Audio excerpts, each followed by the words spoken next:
Hey y'all, happy Monday. Welcome to my SeeSaw. I wanted to do a quick video to share with you a few things that I'm doing in SeeSaw. This is the first time I've ever recorded for my blog, so please bear with me. So today I want to talk to you about folders first.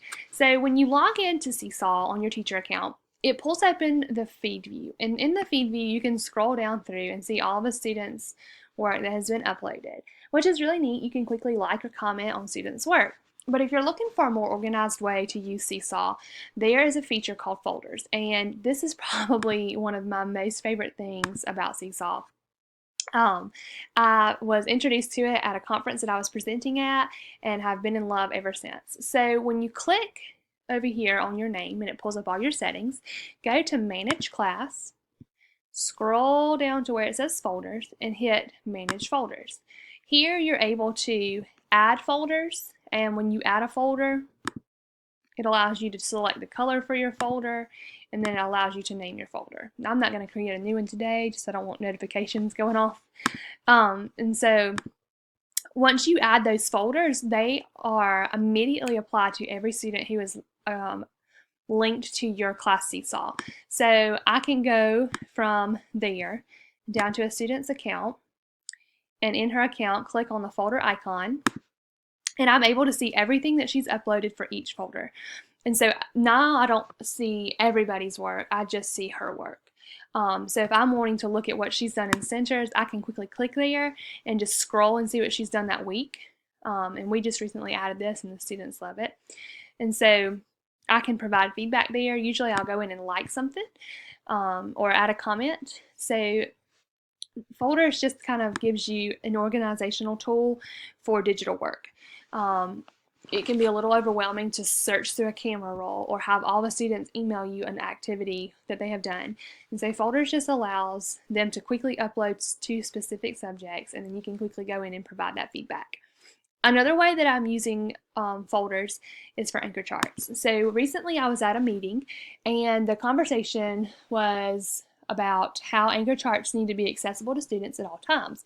Well, in my mind, I'm thinking, okay, well, my wall space is already covered in anchor charts. I'm going to obviously create more as the year goes on.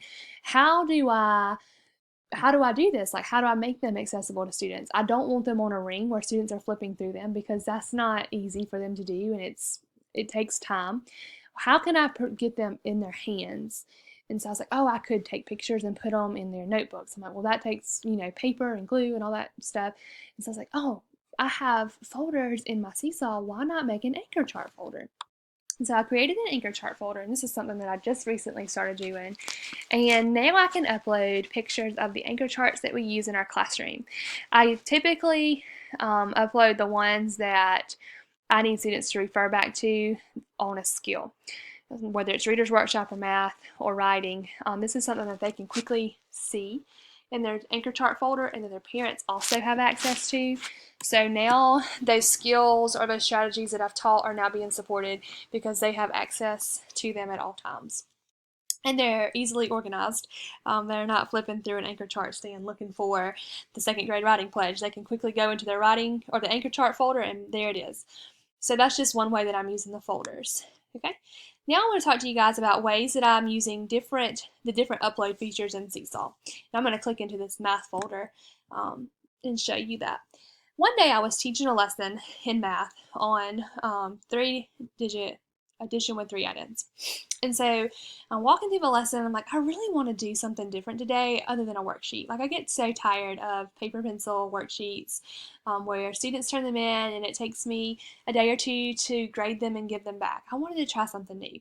And so I was like, all right, boys and girls, Miss Wigington always, trying something new with the iPad. Let's see if this works. So I was like, I'm going to take a picture of this slide on my screen and I'm going to send it to you on your SeeSaw. And when you get it, I want you to scroll down and click on the 3 dots. When you click there, hit Edit Item, and then when you click Edit Item, you should have the ability to choose how you want to edit.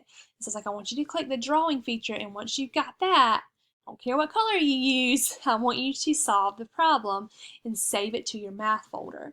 And so we tried it and I was like, please work, like I need this to work so bad. And when it worked, I think the whole class cheered because it was just really neat to see how we took something, a simple task, and used our technology to do it in a different way.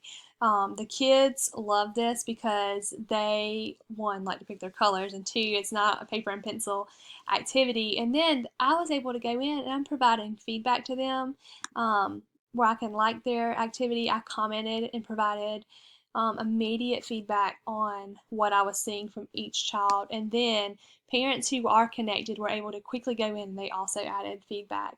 Just a really neat way to kind of change your assessments in your classroom.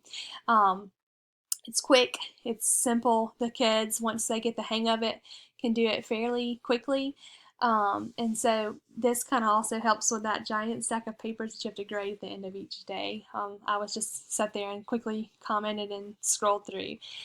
I'm also using the file upload, or the new item upload, I'm sorry, to do flip lessons. So I recently was at home reflecting on a math lesson that I had taught that I knew was a really challenging concept for the kids. I was like, I've got to make something for them to have where they can refer back to the strategies that I want them to use to do this. And so I was like, I want to do a flip lesson, but how? So I began, this was on my iPad, I began playing around with the different item uploads that you can do on SeeSaw. And so I found myself in the drawing feature. And on my iPad, I have the option to record as I draw. So not only could I record and draw at the same time, I could also talk and walk them through that strategy in the drawing feature. And so as I'm drawing out the problem, I am also talking them through what to do next. It's just a really neat thing. And it's something that I could upload at home and the students could watch either at home that night or the next day before our math lesson began, which is just really handy, and I got a lot of good feedback from that as well. So those are just a few things that I'm doing with SeeSaw that it may be a little different. Hopefully new ideas came your way today. I would love your feedback, comments, questions. Feel free to email those or post at the bottom. And if you're not using SeeSaw, I highly suggest downloading it and giving it a shot. It is free. They do have a free account, which you almost in the free account have everything that you see in front of you, maybe not like the private folder. I think that might be one of the only things that I've noticed that has changed. But it's free. You can use it. It's great. Parents can quickly sign in. You can come down here and hit invite parents, and you can print a handout or send them an email, and it gives them a QR code to their individual student's account, and it immediately connects them and they get notifications every time their student uploads something. So hopefully this is helpful. I hope you guys have a great week back at school. Talk to you soon.